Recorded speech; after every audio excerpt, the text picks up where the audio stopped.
A handicap tag bout, a controversial interview, and a memorable classic struggle headline SICW Wrestling Explosion today. Hello, I'm Larry Matisick. The ill will between Big Jim Hoffarth and Waco, who used to be tag team partners when Hoffarth had the mask as Big Texan, set the stage for today's unusual handicap tag match. The frustration at losing the Classic Championship fired up Ken Casa and his manager Travis Cook for today's interview. And anytime Pat O'Connor takes on Ric Flair, well, that's a classic. Get ready for action after this. Ladies and gentlemen, here are the stipulations for this match. As you know, Big Jim, when he was known as the Big Texan, was a tag team partners with Waco. Since then, Waco has stated that anyone would be a better partner than when he was with Big Jim. Big Jim's response, pick anybody you want, I will fight both of you. So, Frankie, Wyatt, and Waco can tag in and out. Big Jim is on his own. This match is a handicap tag match, 1 fall, 15 minutes. Introducing first, from Waco, Texas, weighing 240 pounds, Waco. His partner, coming from the Tall Cedar Ranch in Clay County, Illinois, weighing in at 396 pounds, Frankie, the Thumper, Wyatt. And her opponent, the man formerly known as the Big Texan. He is coming also from Waco, Texas, weighing in at 333 pounds. He is Big Jim Hoffarth.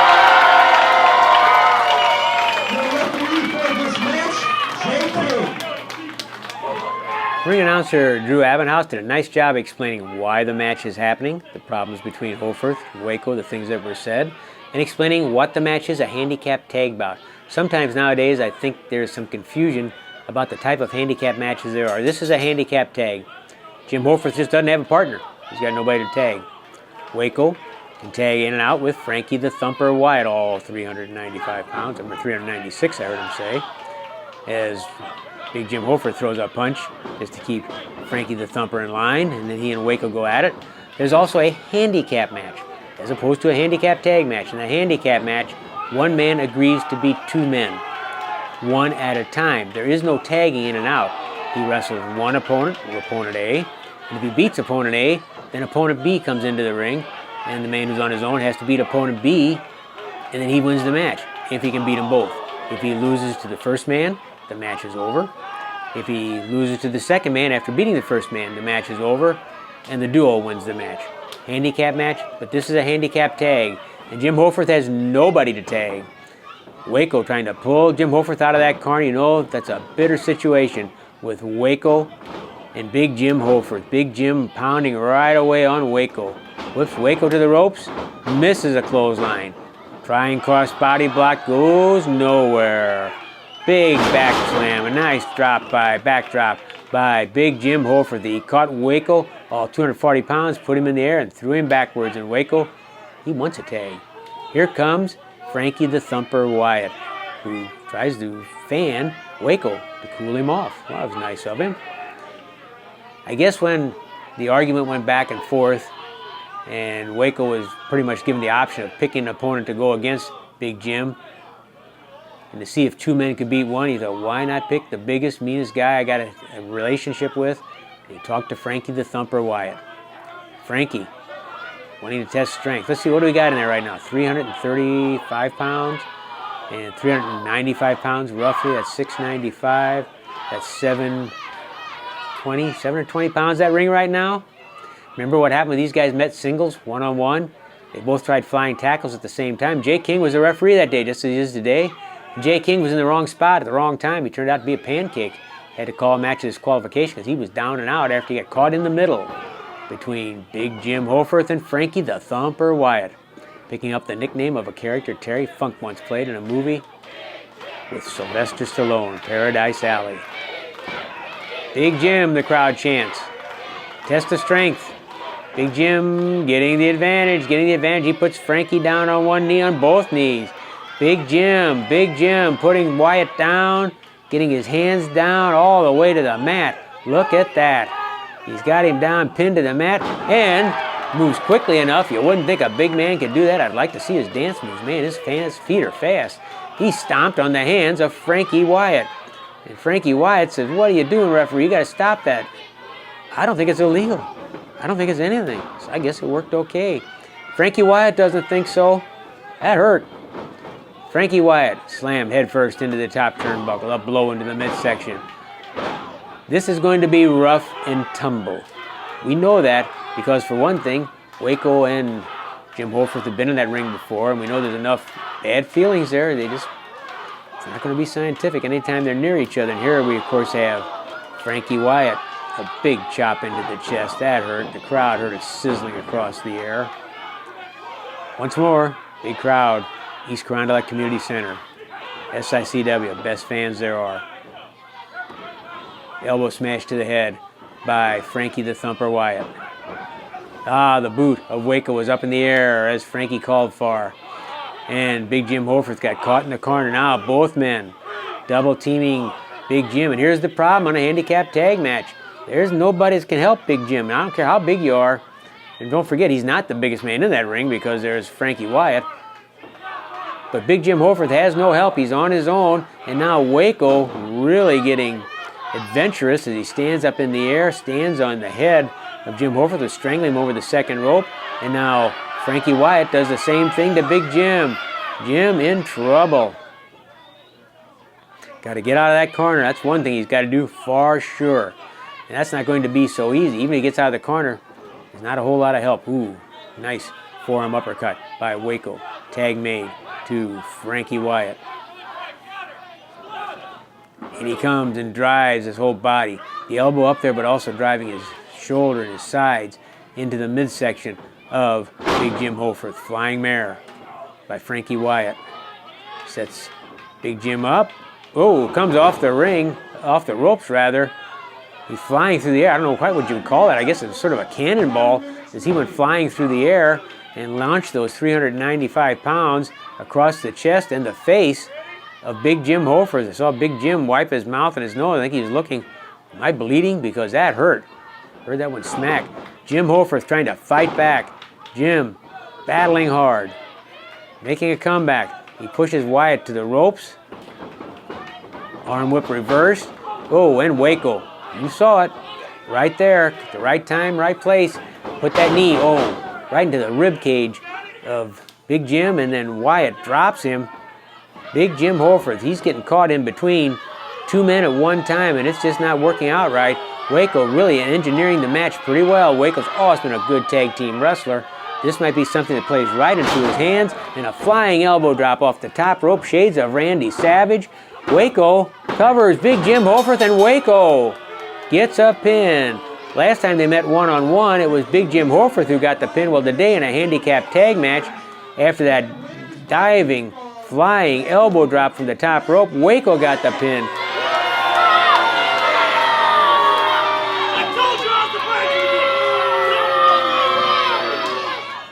Ken Casa, 405 days as a classic wrestling champion, the longest running reign of a classic wrestling champion ever, more than Ricky Cruz, more than Ron Powers. Ken Casa had the title for 405 days. He doesn't have it now. Heath Hatton knocked him off the throne. And I have to give credit to Mr. Casa, even with the controversy that sometimes was around him, and a lot of that, sometimes. And sometimes I'll give you credit to Travis Cook, the manager of Iron Man. Ken Casa was right in the middle of a lot of it. Well, I don't know how controversial any of it was. 405 days is as cut and dried as anything you want to name. You want to talk about controversy? Controversy started when Jim Cornette came in here and got this whole ball rolling with Heath Hatton. Controversy came when Red River Jack runs out to ringside in a match he wasn't involved in and caused Heath Hatton to cheat his way to victory. But all that controversy aside, and you know what's coming here, I think I have something that is cut and dried, that I have well within my rights to ask for, and it is a championship rematch. 405 days as a champion, a controversial finish when he lost it. It's clear automatic championship rematch. Go ahead and tell the rednecks out there that you're signing it for the next month, and we're going to have our championship rematch. Ken Casa gets the belt back, and all will be right with the world. Go ahead.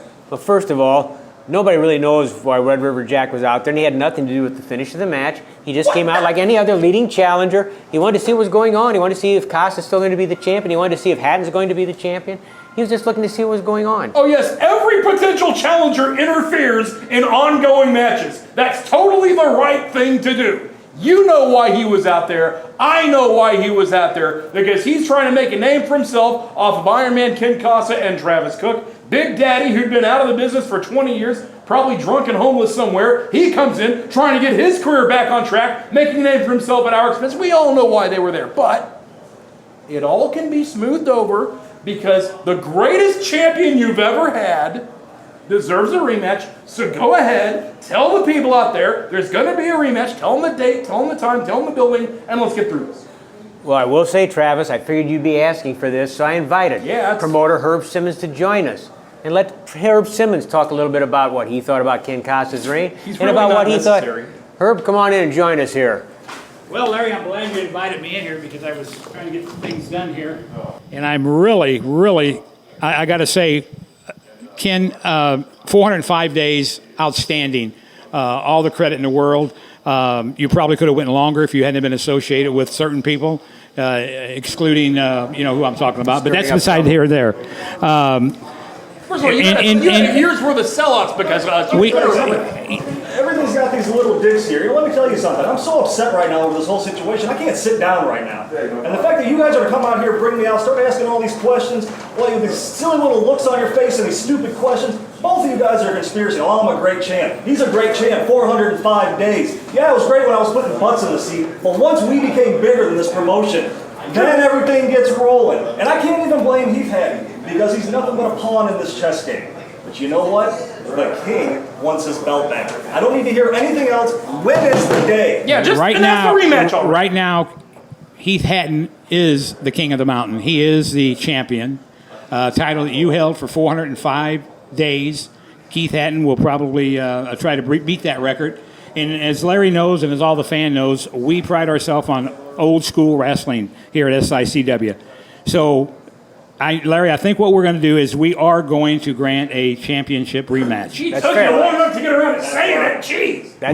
We will do that. There will be a stipulation, and I think it's only fair that we have that stipulation. Wait, stipulation. Wait. I know what the stipulation's going to be because I know how your promoting style is. I've looked at the gates. I've looked at the sellouts we've had, and I remember the last stipulation you had with us that sold out this building, got a lot of attention all over the world, and it was a 2 out of 3 falls match. That's right. Iron Man Ken Casa in a rematch, 2 out of 3 falls. I have never lost a 2 out of 3 falls match as a manager. So I look, that's a great idea. Best 2 out of 3 falls, I accept. We accept. We can beat him in a 2 out of 3 falls match. You'll win the title straight away. Whoa. We beat Travis, calm down. Travis, wow. We Travis. accept. Calm down. Now, wait a minute. What is the condition? It's a 2 out of 3 falls. He didn't say that. He thinks he's a psychic. He is. Maybe he is a psycho. He's a psycho. If he is, he's wrong this time. It will not be a 2 out of 3 match. Wait, why not? There will be a championship rematch between the now champion Heath Hatton against the former champion Iron Man Ken Casa. The stipulation will be you won't be in the building. What? No. I'm your biggest star. I have sold every ticket that you've sold for a year. I'm the reason. I mean, we're the reason. This Travis place sells Cook out will every not month. be in the building on the Would Vince re-champion McMahon match. take Hulk Hogan off a card? No. Why would you take me off? Okay, a I card? got it. So, do you want this thing September 20th with Travis Cook banned from the building? No, we don't want to be banned. We want the match. Wait. He's not saying what you're saying. You guys got to get together on this. I'm taking the title. So you're okay. Okay, so we're all clear. You're okay with the match with being out at ringside, and I mean, you can function without me. It's tough, but you can. My strategy's pretty brilliant. But you're okay with this. I'm perfectly okay with it. Okay, we'll Are come you up. sure you don't want to stop yourself before you get ahead of where you're going? No. I'm just saying that we like to have everything covered. I mean, you're more than capable of doing this. But I'd really like to be there. I love watching you wrestle. You're a great champion. I'll send you the tape. Don't worry. Is that dating myself? Okay.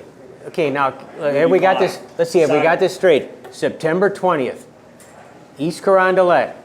Ironman Ken Casa, the former champion, against the current champion Heath Hatton. Travis Cook banned from the building. Okay, And so I can't be in the building. Okay. You can't, and listen, I'm not really sure, Herb Simmons, you may be banned from East Carondelet. What? I wouldn't be surprised. I can't hang out in the parking lot? I mean, not that I would hang out in the parking lot, but No, you can't hang out in the parking lot. The police will put you in jail. You'll be in the county jail. That's a good place for you if we have trouble like that. I have a headache from my ears here. You sure Okay, about this? you got it now. September 20th, East Carondelet. Casa versus Hatton. The rematch, Travis Cook banned from East Carondelet. You better be right about this. Legs spread apart, the knees apart for extra leverage. A great star with years of experience opposing a young star exploding on the scene. It's a St. Louis memory from Wrestling at the Chase, May 10th, 1981. Pat O'Connor tangles with Ric Flair. Flair twisting that head. Venator checking the throat. It's clear, and Flair yelling some abuse at O'Connor. You want to be a big man?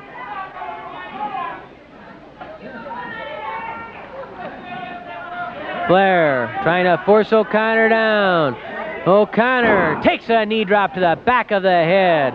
A knee drop to the back of O'Connor's head by Nature Boy Ric Flair. Come on, baby doll. Come on, baby doll, says Ric Flair. He's feeling more confident now. Those first 5 minutes belonged to O'Connor. But now with Flair concentrating the attack on the neck of O'Connor, on the head of O'Connor, Flair seems to have taken charge. O'Connor hooks the head of Flair. Maybe he can reverse the hold, come up with a front face lock of his own. Pat has a lot of strength in those forearms and biceps. Do you ever feel that guy's grip? Mickey, did you ever grab him by the arm? You know, he's been talking to him, just grab a guy's arm like you do sometime. Boy, he's like steel cables. Pat O'Connor has tremendous power in his grip. So Flair better be careful to keep the balance. The only thing I'm interested in is how his grip is on his wallet. That's the only thing I worry about being a waiter. You know what I mean, Larry? You're worried about Pat's grip on his... How is his grip on his wallet? Very good. Very good. He has a good grip on his wallet. He signed Sam Mutchick's name to all the checks. Oh, an elbow smash to the head by Flair, and then he hooks O'Connor with that front face lock again. The man has really got a grip. There's no doubt about it. Well, he's a good tipper, isn't he? Yes, he is. Pat? All wrestlers are. I think they are the top tippers. And I would think talking Ric for all Flair the might be the waiters. best. I know he goes out somewhere to a fancy restaurant or somewhere to eat. He goes for the finest. Doesn't kid about it. Comes to town, makes sure he has a limousine waiting for him. Remember once he had to go back to Minneapolis, his hometown, for the wedding of a good friend of his.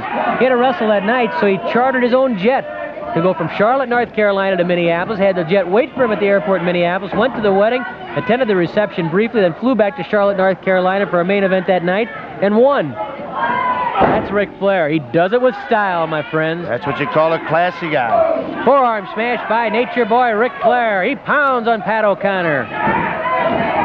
O'Connor pulled out to the center of the ring, and once more the front face lock. 10 minutes have expired, 10 minutes left. Flair keeps his shoulders up as O'Connor tried to cradle him, but just couldn't get that leg. O'Connor underneath again for that low suplex. O'Connor pulls his head out. The head is free. That low suplex finally did the job. O'Connor spins Flair, trying to go for that backslide. It nearly worked before. Flair struggling against it. He's finally forced down. Lifts the arm right out, though. It was worth a try. It almost worked before. No question about that. Flair with a forearm smash. O'Connor with one. Flair and O'Connor. O'Connor hooks Flair, and both men go tumbling over the top rope and outside the ring. Flair and O'Connor both outside the ring. A heavy spill over that top rope. Neither man really in control of his body. They both went tumbling over the ropes. An elbow smash to the head by Flair. O'Connor pulls Flair back down and slams O'Connor into the ring apron. O'Connor trying to get back into the ring after slamming Flair into the apron. O'Connor reaches out for Flair, but it's Flair who grabs O'Connor, and Flair has O'Connor outside the ring and jams his knee into the steel ring post. Ric Flair jamming the knee of Pat O'Connor into the steel ring post. Flair ramming that knee into the post. Oh, Flair spotted an opening, and he's just like a shark going after blood. Flair punishing that leg around the ring post, and Pat O'Connor walked right into trouble there as Flair grabbed O'Connor and slammed that knee twice and then twisted it around the ring post. Flair punishing the leg of Pat O'Connor, spins it around the toe, going for the figure 4 leg lock. O'Connor breaks it, pulls that forward, try for a pin, but the legs of Flair free, could not be cradled. Flair going for that leg again, trying to go for the injured leg of Pat O'Connor. O'Connor trying to keep his balance. O'Connor, seeing a wound on Flair's forehead, begins to pound on the head of Flair. And Flair, bleeding from an earlier wound that had been opened in a match. The head of Ric Flair opened up by Pat O'Connor. O'Connor pounding on the bloody head of Nature Boy Ric Flair. O'Connor's knee is hurt. He knew he was in trouble and he went right for the head of Flair. Flair bleeding, the blood pouring through the blonde hair of Nature Boy Ric Flair. Something else that Ted DiBiase can attack maybe, but more importantly it's something that Pat O'Connor, who's still favoring that leg, can attack. Flair, the blood streaming down his head. There's the sleeper! The sleeper by Pat O'Connor on Nature Boy Ric Flair. Flair bleeding and trapped in the sleeper. Oh, both men go flying over that top rope again as O'Connor and Flair went to the ropes. Flair, the blood pouring off his head. O'Connor, oh, he almost lost his balance when he got up with that bad knee. Flair misses a punch. O'Connor with the sleeper outside the ring. The sleeper outside the ring. O'Connor and Flair.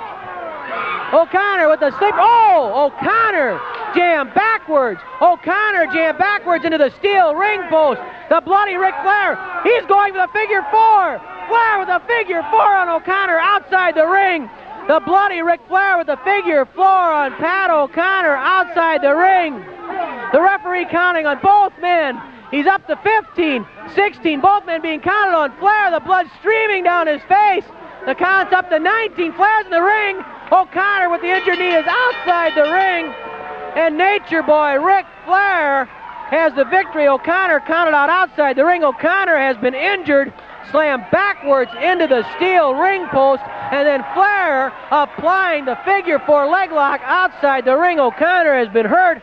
He can't straighten that leg out, and Ric Flair, even bleeding, had what it takes to come up with a victory.